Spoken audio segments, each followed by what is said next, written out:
నిదురలో నీ కల చూసి తుల్లిపడిన ఎదకి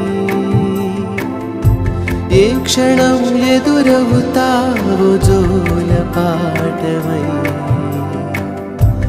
ఆకలని అడగక ముందే నోటి ముద్దు నువ్వై